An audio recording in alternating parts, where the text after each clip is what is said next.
This is Gerardo Del Real with Resource Stock Digest. Joining me today is the CEO of Hannan Metals, Mr. Michael Hudson. Mike, how are you today? Very well, thanks, Gerardo. Thanks again for having me.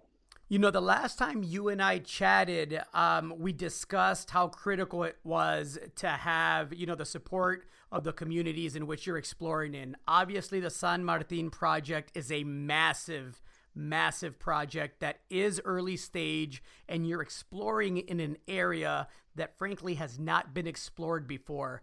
The amount of data that you have available to you now, I believe is the first time it's been aggregated, compiled, and reviewed and applied in the manner that Hannan is applying it. And this release that you just had today really speaks to that. But before we get into, frankly, a lot of more great looking rocks and results and on a massive scale, I want to talk about the update that you provided within that release about the social license and your approach. How are things coming along there? I'm not a geologist, and I also have not been to the project yet, which I'm obviously looking forward to getting out there sometime when things resume back to the new normal. But can you speak to the social license aspect of it? How are things coming along? Well, we have a very large area. We've got 656 square kilometres that extend over 120 kilometres of trend here. So we've got a lot of different communities and stakeholders in such a large area. And in terms of previous exploration, just to touch on it, to give the history, I suppose, and how people react to what we're doing. The petroleum industry was there from the early 90s, late 80s. In fact, the 70s was when they first went into sort of the Wayaga Basin. But a lot of the work was done in the late 80s, early 90s. And so that was the sort of first foray of any explorers, very different explorers, but we benefited from that data that you touched on.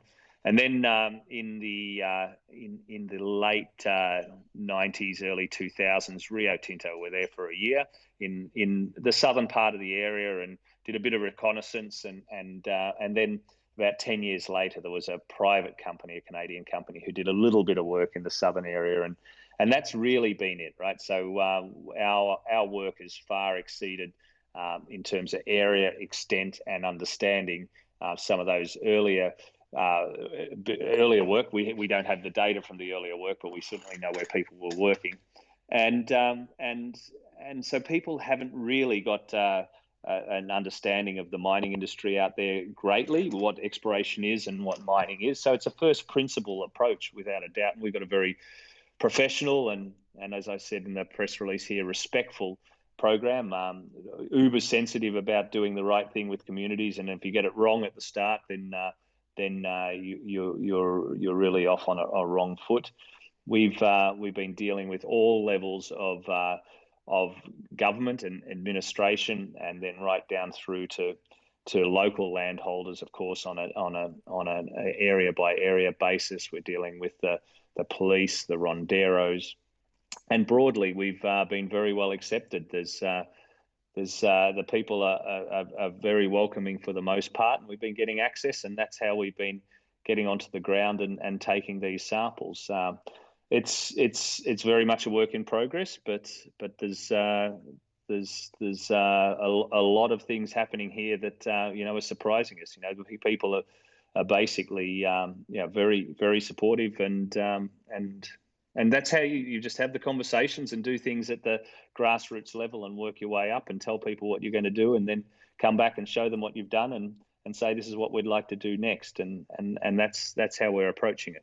You mentioned the scale of the land package, right? How much of it, or is any of it, within a protected area or a nature reserve zone? I've had questions about that from subscribers and shareholders that, again, with the story developing and with the exciting results, people are now, and the share price reflects it, people are now starting to comprehend the geologic potential and the potential for, maybe not just one company maker, but several.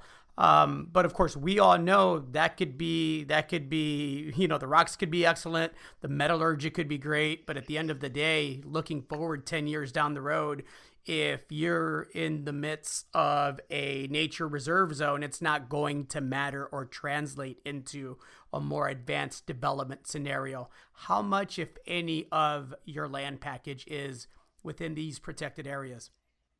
None, basically. Wow. Put All right. we put a map into the press release, and none of the granted claims are in any of these areas, and I think it's 3 of the 87 applications that we put in total are overlapped. There's a couple of municipal protection areas that came up subsequently after we made a few applications. So maybe 3 of the 87 will be observed or not granted in time, but we're not in these areas and we've avoided them. Likewise, we've for the most part avoided the indigenous areas because they take a lot more time to permit. You've got to go through a UN-based consulta previa or a consulting process that takes time. So we've got about 5% of our area today is in indigenous areas, and so we've gone and tried to make it as simple as possible to get on the ground, stay around infrastructure. The infrastructure's changed dramatically in the last 10 years in this area. Mostly paved roads now, and what took many hours is now an hour or 2 drive. In only 20 years ago. So everything sort of changed in that respect too. Easier access to Lima for the locals, but no, we've gone out of our way in avoiding anything that would make it more challenging. A bit more context. The release mentions on a basin scale, the San Martin project exhibits district-wide mineralization hosted in reduced sedimentary rocks, covering at least 120 kilometers of strike and 50 kilometers of width. I hate to keep using the same adjective, but this is massive, Mike. You now have a new 2-kilometer long zone of high-grade copper silver mineralization. And frankly, this stuff is everywhere. Can you speak to the results that you announced today from boulders, from this new trend and new zone, and what you're doing moving forward? Yeah, so everywhere we look, we're finding more without a doubt. That's simply put. And the grades always seem to be quite impressive in what we're finding. We're finding fewer outcrops, but starting to find more and more. And the boulders are easier and easier access up creeks to find. And then when we find the boulders, we move up the hills and find these outcrops. And that's sort of the way that we've defined this new area where we've got 0.6 meters at 9% copper, and there was a boulder at 30% copper and 600 grams silver that we followed up, and we started to extend that zone up along creeks and through boulders, and we found that it extends for at least 2 kilometers. It's part of a 20-kilometer long series of outcrops and boulders that we found in the southern part of the area, the Sakanche Sapasoa area, and so that's important, right? So there's no doubt that the scale at all, that we've got to demonstrate the continuity at all scales here. There's copper and silver over very vast areas without a doubt, and 100 plus kilometers.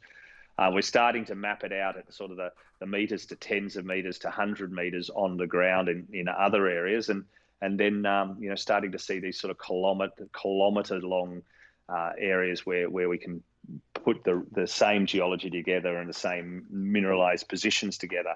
But in the next stage will be to de-risk that and drill it and prove continuity at all those different scales. But that's what we're doing. This is an early stage exploration project, and there's no shortage of opportunity here in terms of areas that we're finding. And remember, this is early days. This is a 2.5 month program essentially since we had the claims all granted, and a team of 4 geologists and 4 or 5 support staff, as well as the social teams that have been quite active as well. So it's really a few months into the process, and we've got more rocks that are sitting in sheds that have got green sparkly stuff in them that we're keenly awaiting to get to the lab when the lockdown in Peru ends, which should be sometime through June, early into July if current government estimates are correct. And then I think that what you were touching on was the model, right? This is a sediment-hosted model, a sediment-hosted copper model, and then there's various subclasses in that model, and I think we put a link into the USGS there, and as to what the potential was. The conventional wisdom by some was, that they knew there was copper out in this area, and that it may have only been red bed hosted, which is poddy and doesn't develop big tonnages, and that's certainly not what we're seeing out there. We're seeing these reduced facies, which are basically rocks that lack oxygen when they were being formed, and that's what the copper likes to drop out into. We're seeing those rocks developed at multiple levels of the stratigraphy over hundreds of meters up and down, but these things extend for 100 kilometers and have context, and that's where you can start to develop tons and grade within these reduced rocks. So that's how we see this system developing. We've got lots of data to support that, and literally 18 months of reconnaissance work to support that. So we've seen a lot more rocks in this area than anybody else has in the history of geological research, and that's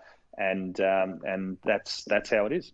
Well, I'm not a geologist. I haven't been to the property, but I do want to quote someone, obviously, that's working with a company that has been there, that is a very renowned geologist. And that's, of course, Dr. Quentin Henney, who described this as, well, let me just quote him. He said, "It is starting to appear as though we are dealing with a basin-wide mineralizing event." Mike, I sense you're going to be extremely busy over the coming months and years demonstrating the potential here. Is there anything else that you'd like to add? I think they're the key points: geological opportunity, making sure we get access to the ground appropriately in an area that is a frontier area, and that bit by bit we're piecing this together. Thank you, Mike. Looking forward to having you back on. As always, I appreciate the time. Thanks, Dorado.